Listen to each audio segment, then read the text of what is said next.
हीरे की परख। एक दिन एक राजा का दरबार लगा हुआ था।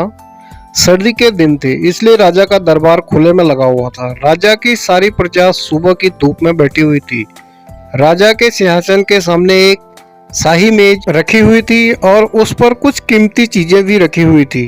उस समय राजा के दरबार में एक व्यक्ति आया और उसने राजा से कहा कि मेरे पास दो वस्तु हैं और मैं हर राज्य के राजा के पास जाता हूँ और अपनी दोनों वस्तुओं को उनके सामने रखता हूँ, पर कोई भी उसे परख नहीं पाता है। मैं विजेता बनकर घूम रहा हूँ। अब मैं आपके राज्य में आया हूँ। राजा ने उसे थोड़ा और अपने करीब बुलाया और उनसे पूछा कि वो दो कौन सी वस्तुएं हैं। उस व्यक्ति ने वो दोनों वस्तुएं राजा के उस कीमती मेज पर रख दी। वो दोनों वस्तुएं दिखने में एक समान थी। उसका आकार, रूप, रंग सब कुछ एक जैसा ही था। राजा ने देखकर कहा कि ये दोनों वस्तुएं तो एक समान हैं। तभी उस व्यक्ति ने कहा कि हाँ, देखने में ये दोनों एक समान हैं, पर वास्तव में ये दोनों बिल्कुल अलग हैं। इनमें से एक बहुमूल्य हीरा है और दूसरा कांच का टुकड़ा है, लेकिन दोनों देखने में एक जैसी ही लगती हैं, इसलिए आज तक इन्हें कोई फर्क नहीं पाया है। उस व्यक्ति ने राजा से कहा कि आप में से कोई मुझे ये बता दो कि इनमें से बहुमूल्य हीरा कौन सा है और कांच कौन सा है, तो मैं हार मान लूंगा और मैं बहुमूल्य हीरा आपके राज्य की तिजोरी में जमा करवा दूंगा। किंतु शर्त यह है कि कोई भी उसे पहचान नहीं पाया तो आपको इस हीरे की जो कीमत है वो मुझे देनी होगी। राजा ने कहा, मैं तो उसे नहीं परख पाऊंगा।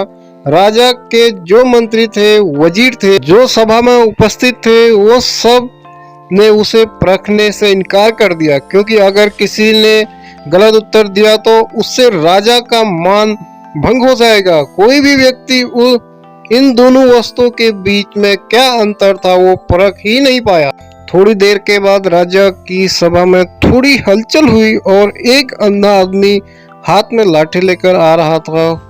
उसने कहा, मुझे राजा के पास ले चलो। मैंने सारी बातें सुनी है और ये भी सुना है कि कोई भी उस दो वस्तु में से हीरा कौन सा है ये परख नहीं पाया है।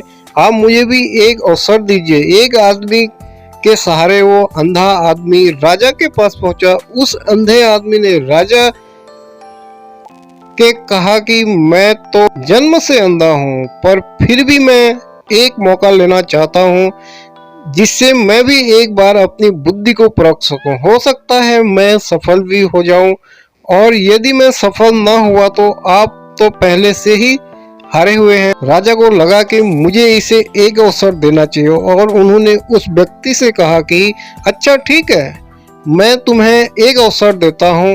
उस अंधे आदमी को दोनों चीजें छुआ दी गई और उनसे पूछा गया कि इनमें से हीरा कौन सा है और कांच कौन सा है।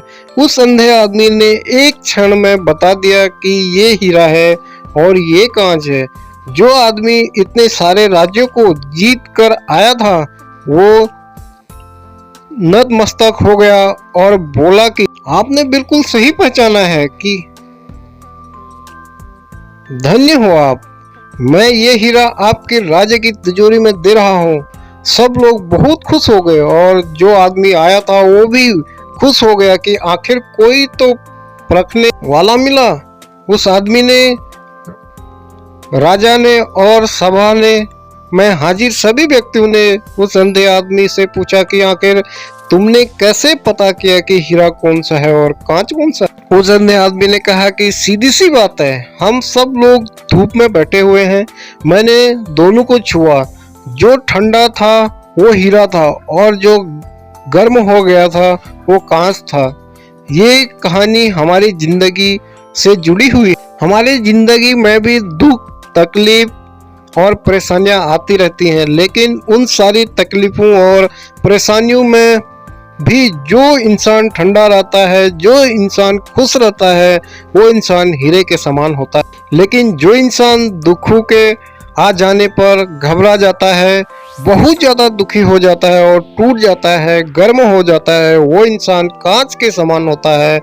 अगर आप ये चाहते हो कि आपकी कीमत हीरे के समान हो तो दुख और तकलीफों के सामने आने पर कांच के टुकड़े के समान कभी भी गर्म मत होना, बल्कि हीरे के समान आप हमेशा शीतल रह। दोस्तों, अगर आपको मेरी वीडियो अच्छी लगी हो तो मेरे चैनल को सब्सक्राइब करें, लाइक करें, कमेंट करें और सपोर्ट करने के लिए शेयर करें। धन्यवाद।